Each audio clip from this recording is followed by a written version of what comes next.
Akhirnya yang ditunggu-tunggu oleh rakyat Indonesia dah pun sampai. Inilah dia pengganti terbaru untuk Patrick Kluivert iaitu John Herdman.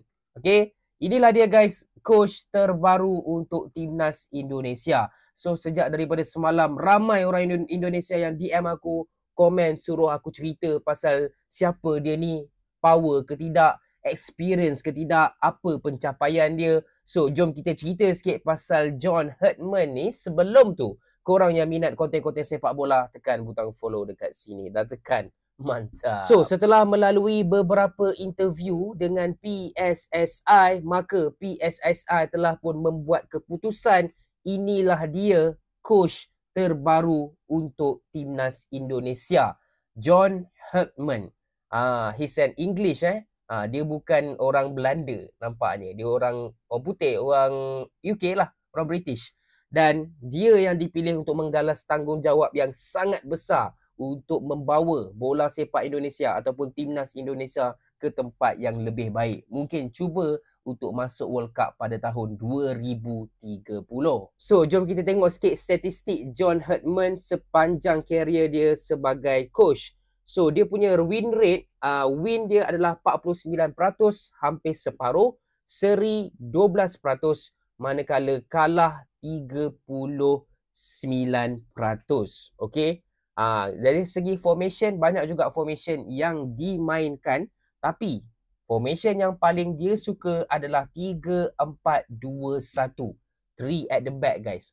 Nampaknya coach yang ini formation macam Amorim main 3 dekat belakang. So, jom kita tengok sikit perjalanan karier John Herdman ni. Kalau korang tengok dekat sini, dia bermula seawal tahun 2003. Dia pelatih tim junior iaitu Selandia Baru. Tak silap aku, dekat belah Oceania sana lah, antara Australia ataupun New Zealand. And then dia juga menjadi coach untuk women's football. Kalau korang tengok, dia daripada women's football ada untuk Canada, and then lepas tu pergi kepada men's football Canada juga, and last kali paling latest dia manage Toronto lah, kelab dekat Canada. So John Herdman ni boleh kata agak muda jugalah sebenarnya, lebih muda 6 tahun daripada Shin Tae-yong kalau tak silap aku. And antara kejayaan terbesar untuk John Herdman ni, dia berjaya membawa tim Canada masuk ke Piala Dunia untuk tim wanita dan juga untuk tim lelaki.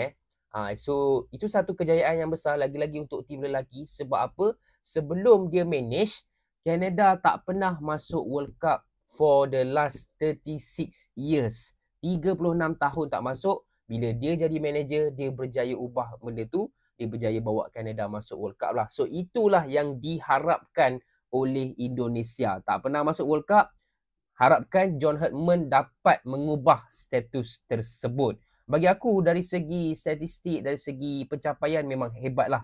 Lebih hebat daripada Patrick Kluivert dan mungkin lebih hebat daripada Shin Tae-yong. Cuma dari segi pengalaman, nampaknya macam dia tak ada pengalaman untuk jadi coach dekat negara-negara Asia ataupun specifically Asia Tenggara. Tak kisahlah negara ataupun kelab. So takut macam culture shock sikit lah. Different culture, different expectation daripada orang-orang Asia dan orang-orang Indonesia ni. Dia tak tahu social media Indonesia ni macam mana. Dia punya tahap kecaman, kalau kalah tu 2,000, 3,000 komen, bukan 10,000 komen pun ada tau. Dia mungkin tak ready lagi pasal benda tu. Sebab Canada walaupun negara tu besar, rakyat dia tak ramai tau. Dia tak serius orang-orang Indonesia ni. So mungkin itu antara masalah yang dia akan hadapi lah. Tapi dari segi pencapaian, memang sangat bagus John Herdman ni. Okay, itu saja guys. Korang boleh komen pendapat korang dekat bawah. Dan macam biasa, yang nak support we bro, tekan butang below.